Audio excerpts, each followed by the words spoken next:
2위와 6위 중에 먼저 2위 가보겠습니다. 어제 이재명 대표의 취임 첫 외신 기자회견이요. 윤석열 정부의 외교 정책을 비판하는 이재명 대표의 목소리 말고도 이 대표 사법 리스크 관련 질문도 나와서 많은 주목을 받았었습니다. 그 영상 다시 한번 보고 와서 관련 얘기를 좀 해보겠습니다.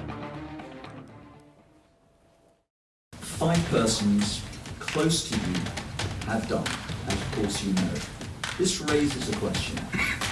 Are you, Lee Jae-myung, a dangerous man or no? 대표님의 10분 중에서 5분께서 지금까지 사망을 하셨습니다. 저희가 이재명이라는 인물을 위험 인물로 보아야 할까요? 저를 수사하는 과정에서 이렇게 유명을 달리한 점에 대해서는 참으로 안타깝게 생각합니다. 저는 그들의 사망에 대해서 어떤 영향도 미칠 수 없는 상태입니다. 더 이상 이런 일들이 벌어지지 않기를 바랍니다. 그 대표님께서 지금 옛날에 성남시장 하셨을 때 사격강로에서 기소된 상황인데요. 보통의 사람들은 평생 한 번 당할까 말까 하는 검찰의 또는 경찰의 압수수색을 339번을 당했는데 그러나 결과는 아무런 물적 증거가 없었다라는 것입니다. 외신 기자회견에서 이런 질문과 답을 해야 된다는 사실이 참으로 수치스럽다고나 할까 그렇습니다. 우리 질문을 하나씩만 할까요? 네, 청문회 하는 기분입니다. Am I in a hearing? Very long. 어제 취임 후 첫 민주당 대표 기자회견이요. 취임된 이후에. 윤석열 정부 외교 정책을 좀 조목조목 비판하고 싶었던 할 말이 많았던 것 같은데 뭐 댕저러스맨 위험 인물이라는 단어가 등장했고 뭐 본인 스스로가 뭐 여러 정황 수치스럽다 이런 표현까지 나올 정도로 결국은 이런 것들이 많이 기사화가 되면서 이 대표 스스로 좀 곤혹스러웠을 것 같긴 합니다. 그렇죠. 이재명 대표 수치스럽다고 했는데 그 수치스러운 이유를 다시 돌아봐야 할 것 같습니다. 외신에서조차 이재명 대표 주변 인물들이 그렇게 극단적 선택을 여러 명이 한 것에 대해서 위험한 인물이 아니냐라고 물을 정도로 그 주변 분들에 대한 상황에 대해서 우려하고 있는 거 아니겠습니까? 정작 거기에 대해서 이재명 대표는 지금까지 어떤 책임 있는 답변을 한 적이 없습니다. 어제도 이 얘기가 이런 얘기를 아마 국민들은 기대했을 거예요. 어찌되었건 이유화를 막론하고 본인과 같이 일했던 사람들이 그런 선택을 한 것에 대해서 책임을 느낀다. 뭐 이런 정도 얘기가 필요했을 텐데 그런 얘기는 또 하나도 없고 반복되면 안 된다. 뭐 압수수색 여러 번 당했다. 뭐 이런 식으로 자꾸 또 빠져나간단 말이죠. 어떤 면에서 보면 이 공감 능력이라는 것, 정치인으로서 가장 중요한 덕목이라고 볼 수 있는데 이 부분이 이재명 대표에게는 여전히 결여돼 있다는 것을 보여주는 그런 제가 봐도 수치스러운 외신 회견이 아니었나 생각합니다.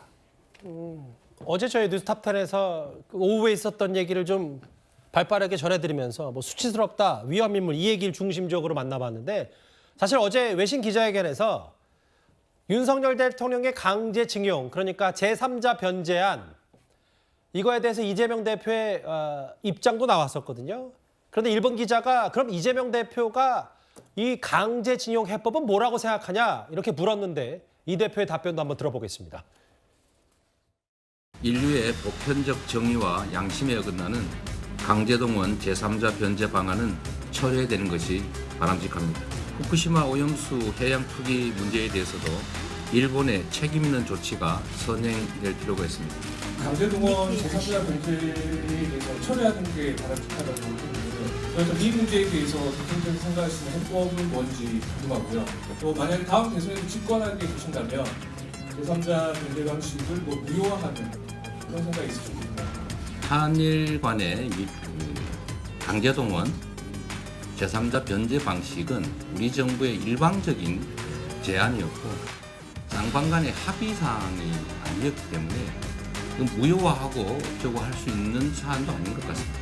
해법이 뭐냐라고 물으면 제가 즉답할 수 있을 정도의 그런 답이 있었다면 지금까지 이 문제가 이렇게까지 오지 않았겠죠. 즉답할 수 있을 정도의 답이 있었다면 이 문제가 이렇게까지 오지 않았을 것이다. 물론 어려운 문제죠. 지금도. 그런데 이상식 시장 이런 것 같아요. 그러니까 아무리 그 해법이 없었지만 윤석열 정부가 너무 서두르고 급했다. 뭐 이런 정도의 비판이라면 모를까. 본인도 답을 못하는 거를 윤석열 정부의 강제징용 해법 비판만 한다. 그래서 이런 답을 두고 이 대표가 그럼 지금까지 비판을 위한 비판만 한 거 아니냐. 뭐 이런 지적도 있는데 어떻게 생각하세요? 저는 그렇게 생각하지 않습니다. 뭐 제가 프레스센터에서 제가 보니까 이재명 대표가 워낙 이제 처음에 굉장히 곤혹스러운 질문을 많이 받아가지고 본인 생각이 정확하게 정리되지 않은 상태에서 예. 저런 질문을 받으셔가지고 좀 당황하신 것 같고요. 민주당의 입장은 명확한 거죠. 왜 우리 피해자인 우리나라가 일본에 수익으로 들어가느냐. 그리고 그것도 너무 민감하고 너무 중요한 문제에 대해서 국민들과의 소통이나 교감 없이 예. 너무 빨리 한미일, 그러니까 미국이 제일 정점에 있고 그다음에 중간에 있고 중간에 일본이 있고 우리나라가 오히려 세계에서 강력한 국가 순위에서는 오히려 일본에 앞서는데도 불구하고 우리가 일본 밑으로 들어갔다. 지금 국민들은 이렇게 생각하시는 거거든요. 그렇기 때문에 이재명 대표의 해법은 명확한 게 있지만 오늘 아마 어제요. 예.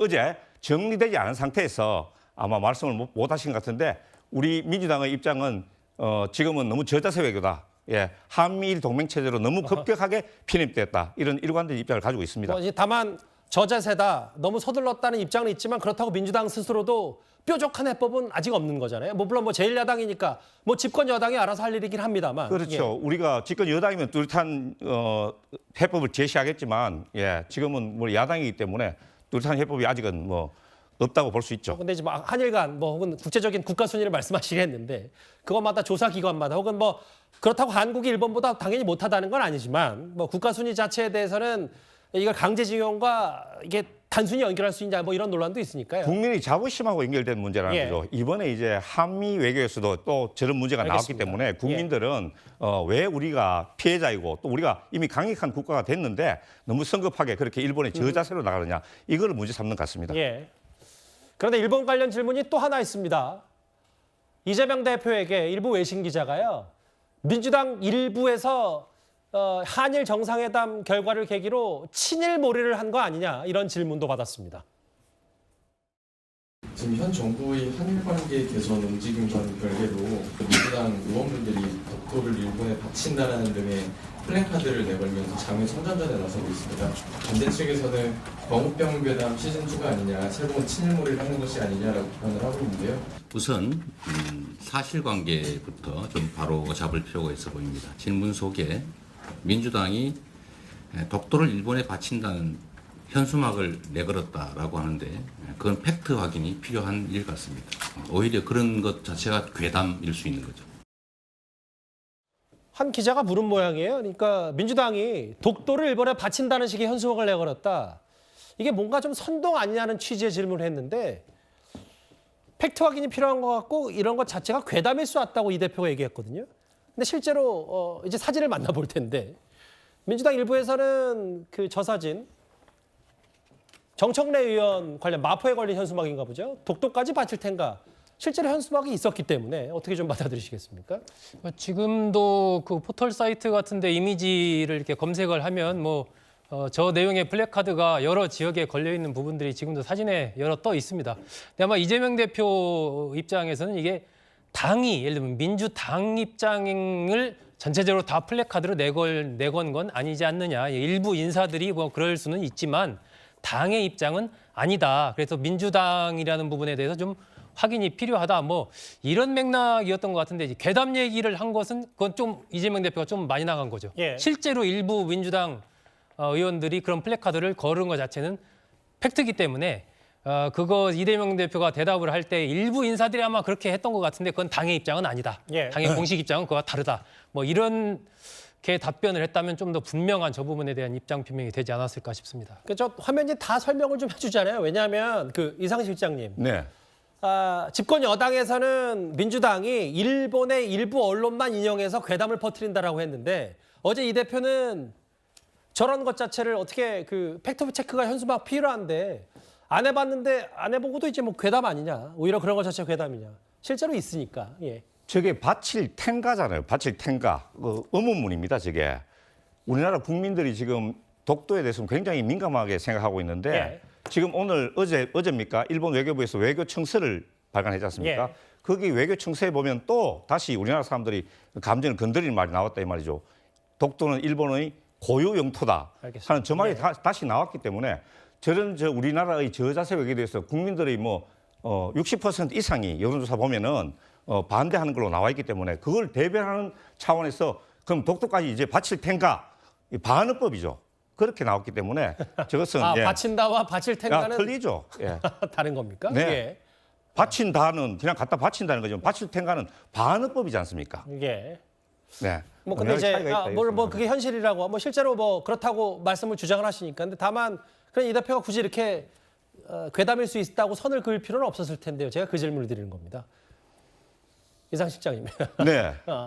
굳이 뭐 제가 또 말꼬리 잡는 건 전혀 아니고요. 뭐 바칠 텐가와 여기 바친다는 다르다는 맥락을 말씀하셨고 예. 다만 뭐 실제로 저런 전소에 걸려 있다면 이 대표가 몇 이렇게 뭐 선을 그을 필요까지는 없었을 때 그 말을 들으면 드리는 거고 무슨 취지로 말씀하시는지 알겠으니까 저도 이 정도에서 가름을 하겠습니다. 예.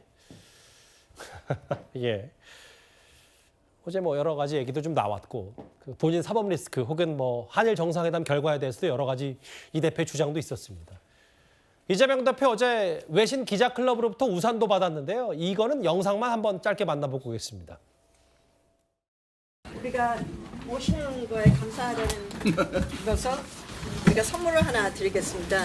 이거를 받으시고 다음에 꼭 다시 찾아뵙기를 부탁드리겠습니다. 이렇게 때리는 정도는 아니죠? 뭐 가서 한번 보세요. 뭐 때리든 뭐를 하시든 그거 가지고 우산입니다. 예. 선물까지 어제 외신 기자 클럽으로부터 받은 이 대표입니다.